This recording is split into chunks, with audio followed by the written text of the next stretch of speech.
दोस्तों, क्या कभी आपने सोचा है कि दुनिया का सबसे पहला ना ही नर और ना ही नारी कहे जाने वाला इंसान कौन था? यानी कि सबसे पहला किन्नर आखिर कौन था? सबसे पहले आपको बता दें कि कहा जाता है कि कुंडली में बुध, शनि, शुक्र और केतु के अशुभ योगों के कारण व्यक्ति किन्नर के रूप में पैदा होता है। वहीं किन्नर को लेकर हमारे शिव पुराण में भी बताया गया है। दरअसल कहा गया है कि इस पूरी सृष्टि की शुरुआत में ब्रह्मा जी ने अपनी योग शक्ति से पुरुषों को बनाया था। वहीं इस योग द्वारा इंसानों और जीवों को उत्पन्न करने में काफी समय लग रहा था। ऐसे में ब्रह्मा जी ने महादेव से मदद करने की गुजारिश की। तब भोलेनाथ ने अपने शरीर के आधे अंग से एक स्त्री को उत्पन्न किया, जिसके बाद शिव जी स्वयं अर्धनारीश्वर रूप में प्रकट हो गए। अच्छा, आपको ये भी बता दें कि महादेव इस रूप में ना तो पूरी तरह से पुरुष थे और ना ही पूरी तरह से स्त्री। अर्धनारीश्वर रूप से जहाँ सृष्टि में स्त्री रूप की रचना हुई, वहीं जाने अनजाने किन्नर की भी परिकल्पना हुई। इसलिए भगवान भोलेनाथ ही किन्नरों को सृष्टि में लाने वाले माने जाते हैं। वहीं दोस्तों, किन्नरों को लेकर बहुत सी कहानियां हमारे और आपके बीच बहुत ज्यादा प्रचलित है, जिनमें से सबसे ज्यादा प्रचलित कथा भगवान राम के वन गमन से संबंधित है। दरअसल हुआ ये कि जब भरत प्रभु श्री राम से मिलने चित्रकूट जा रहे थे, तभी सभी अयोध्या वासी भी उनके साथ चित्रकूट आए थे। अयोध्या के लोगों के विनय को अस्वीकार करते हुए भगवान श्री राम ने सभी स्त्री पुरुष को वापस नगर लौट जाने के लिए कहा, लेकिन उनके संबोधन में किन्नरों का नाम कहीं नहीं था। लेकिन किन्नर 14 साल तक प्रभु रामचंद्र के आने का इंतजार करते रहे। वापसी पर जब भगवान उन्हें मिले, तब उनकी निश्चल और निस्वार्थ भावना से प्रसन्न होकर उन्हें वरदान दिया कि तुम जिन्हें आशीर्वाद दे दोगे, उनके साथ जीवन में कभी कुछ बुरा नहीं होगा। वहीं अगर दूसरी कथा की बात करें तो महाभारत के अनुसार कौरवों से जुए में हारने के बाद पांडवों को 12 साल तक का वनवास और 1 साल तक के अज्ञातवास में रहना पड़ा था। अज्ञातवास के समय सभी पांडवों ने अपना नाम और पहचान छिपाई थी।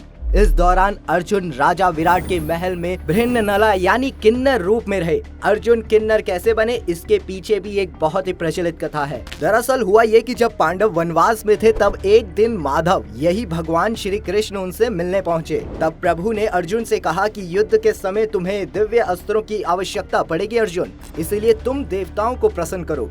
श्री कृष्ण की बात सुनकर अर्जुन तपस्या करने निकल पड़े। भगवान भोलेनाथ ने एक भील का रूप धारण कर उनकी परीक्षा भी ली और अभिभूत होकर उसे कई दिव्य अस्त्र प्रदान किए। इन सब बातों से प्रसन्न होकर देवराज इंद्र ने अर्जुन को स्वर्ग में आमंत्रित किया, जिसके बाद स्वर्ग में भी देवताओं ने अर्जुन को कई दिव्य अस्त्र दिए।